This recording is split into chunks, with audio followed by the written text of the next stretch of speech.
साथियों, प्रदेश में गहलोत साहब की जबरदस्त कामगिरी है। आपके विस्तार के अंदर यहां पर इस प्रदेश में जिस भूमि में मैं खड़ा हूं वहां मेरे बड़े भाई का इतना जबरदस्त काम है और मैं आपके बीच में आकर खड़ा हूं और उसके बावजूद भी कुछ गड़बड़ी हुई तो फिर दोबारा मैं यहां आऊंगा नहीं।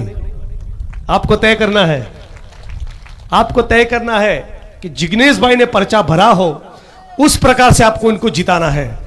मैंने पर्चा भरा हो उस प्रकार से आपको इनको जिताना है। डॉक्टर बाबा साहब अंबेडकर के संविधान को हर कीमत पर हमको बचाना पड़ेगा। दूसरी बात में बैठिए सर, दूसरी बार मैं कहना चाहूंगा, ये पेपर लीक के मुद्दे पर, उस मुद्दे पर भी युवा साथियों को भड़काते हैं। गुजरात के अंदर 2-5 नहीं 24 परीक्षा का पेपर लीक हुआ है, 24, और 24 में से केवल 4 मामलों में एफआईआर हुआ है। बाकी के 20 मामलों में न एफआईआर होती है, न जांच होती है, न गिरफ्तारी होती है, न मुकदमा चलता है, न किसी को जेल की सलाखों के पीछे जाना पड़ता है। लेकिन यदि राजस्थान के अंदर किसी ने अब एग्जाम का, परीक्षा का पेपर लीक करने की कोशिश की, अब किसी ने युवा साथी के भविष्य के साथ खिलवाड़ किया, तो स्वतंत्र भारत के इतिहास का सबसे कड़क और सख्त कानून लेकर गहलोत साहब आए, सीधा आजीवन कारावास होगा, आजीवन कारावास, किसी को भी बख्शा नहीं जाएगा। ये लोग ईडी भेजते हैं, सीबीआई भेजते हैं, इनकम टैक्स के छापे करते हैं। कब? जब चुनाव आता है तब। जी, जब चुनाव आता है तब ये लोग ईडी को भेजते हैं, सीबीआई को भेजते हैं, इनकम टैक्स को भेजते हैं। मैं एक सवाल पूछना चाहता हूं, जब कोविड के वक्त हमारे मुल्क के किसानों ने, मजदूरों ने, गरीबों ने, आदिवासियों ने, दलितों ने अपनी गाढ़ी कमाई की एक एक पाई जोड़कर प्रधानमंत्री को दी थी, यदि आपको याद हो तो, उसको कहते पीएम केयर फंड, प्रधानमंत्री को दिया था। करीब करीब 9,500 करोड़ कहां चाट गए किसी को पता ही नहीं। वहां पर ईडी नहीं जाती, वहां पर सीबीआई नहीं जाती। जनता का 9,500 करोड़ का चूना लगा दिया, वहां पर कभी इनकम टैक्स का छापा नहीं पड़ता। न केवल इतना, ये जो चीट फंड की कंपनियां होती है ना, 1 का 2 करने के नाम पे पैसा लेती है कि बिस्तोई साहब 2 लाख दीजिए, 6 महीने में 4 करके दे देंगे, 4 लाख दीजिए, 8 महीने के अंदर 8 लाख करके दे देंगे। ऐसी इस भाजपा की सरकार के शासनकाल के दौरान 350 चीट फंड की कंपनियों ने 18 करोड़ लोगों के 150 लाख करोड़ का पूरा चूना लगा दिया। वहां पर ईडी क्यों नहीं जाती, यह सवाल इस मंच पर से पूछना चाहता हूं।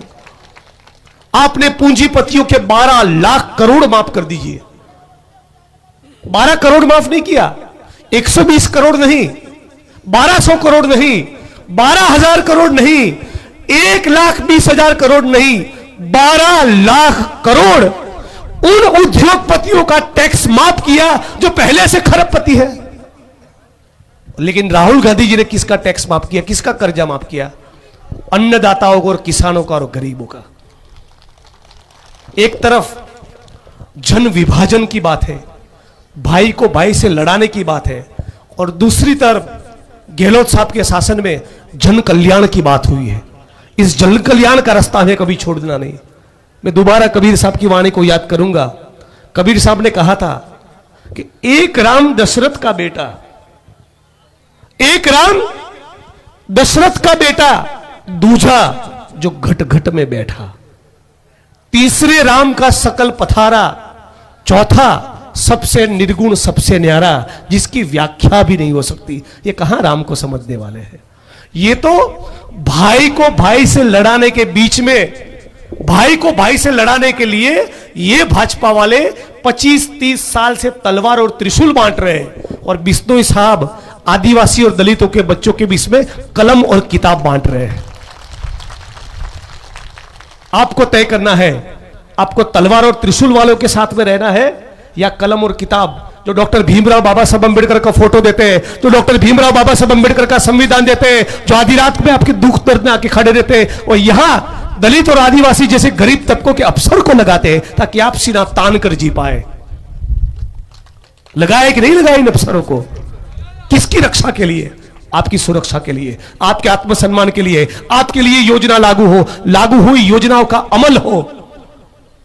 मुझे लगता है इतना काम तो सर मैं अपने विधानसभा क्षेत्र में खुद नहीं कर पाया है, ईमानदारी से बताना चाहता हूं। इससे आगे तो क्या कहूं, इतना जबरदस्त काम किया है। और भी साथियों को, वक्ताओं को बोलना है, आपके बीच में आकर बात रखने का मौका मिला, इसके लिए तमाम साथियों का शुक्रिया अदा। मंच पर उपस्थित सभी साथियों को मेरी हाथ जोड़कर विनती है, सभी साथियों को एक एक घर तक जाना है।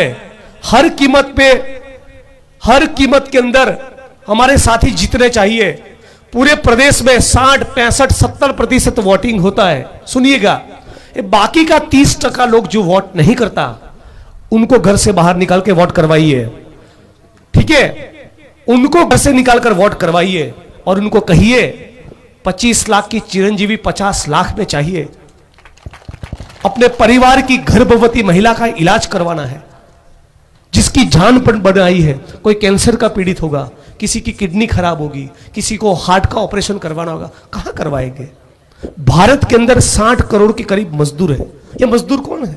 ओबीसी है, आदिवासी है, घुमंतु है, दलित है। क्यों इलाज नहीं करवा पाते हैं? क्यों उनके जवान बेटे मर जाते हैं? क्यों प्रेग्नेंट महिलाओं की डिलीवरी ठीक से नहीं होती? बड़े अस्पताल में जाने की परिस्थिति नहीं है। और इसी बात का फिक्र करके गहलोत साहब ने आपको योजना दी है। गहलोत साहब ने, राजस्थान की सरकार ने, पहली पंक्ति से आखिरी पंक्ति तक के लोगों को कहना चाहता हूं, वो जो गाड़ी पर खड़े हैं उन साथियों को भी कहना चाहता हूं, एक मुख्यमंत्री की तरह नहीं, परिवार के मुखिया की तरह काम किया है। उन्होंने देखा कि मेरे परिवार के अंदर एक कमजोर बच्चा है, तो कहते हैं चले बेटा तू स्कॉलरशिप रख। परिवार के अंदर एक बेटी है, तो कह रहे कि बेटा नहीं पढ़ेगा, बेटी भी पढ़ेगी, तुझे अंग्रेजी मीडियम से स्कूल में पढ़ाएंगे। लेकिन बेटी के पास स्कूल तक जाने की फैसिलिटी नहीं है, तो उसको स्कूटी भी देंगे। बगल के घर में ताऊ जी है, अशक्त है, अपंग है, शारीरिक तकलीफ है, तो उनका 500 के पेंशन बढ़ाकर 1000 रुपये कर दिया। बिजली का बिल चलिए मुफ्त कर दिया। राशन नहीं तो राशन दे दिया।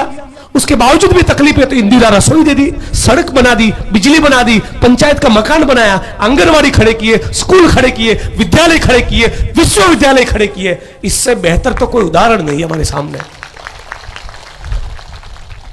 आज मेरे बीच वाल्मीकि समाज के साथी, मेरे भाई यहां पर खड़े हैं। आपको जानकर बड़ा दुख होगा और मैं बड़ी तकलीफ के साथ कहना चाहता हूं, वाल्मीकि समाज पूरे भारत में सफाई काम का करते हैं कि नहीं करते? तो इनका तो पूरे समाज के ऊपर उपकार है। और हमारा किसी भी पॉलिटिकल पार्टी की सरकार हो, सपा हो, बसपा हो, कांग्रेस हो, भाजपा हो, सभी पॉलिटिकल पार्टियों का कर्तव्य यह है कि वाल्मीकि समाज का सफाई कामदार और उसका बेटा भी झाड़ू न लगाए, वो भी डॉक्टर बने, वो भी इंजीनियर बने, वो भी पायलट बने, वो भी विदेश में पढ़ने जाइए। ये कर्तव्य होना चाहिए कि नहीं होना चाहिए?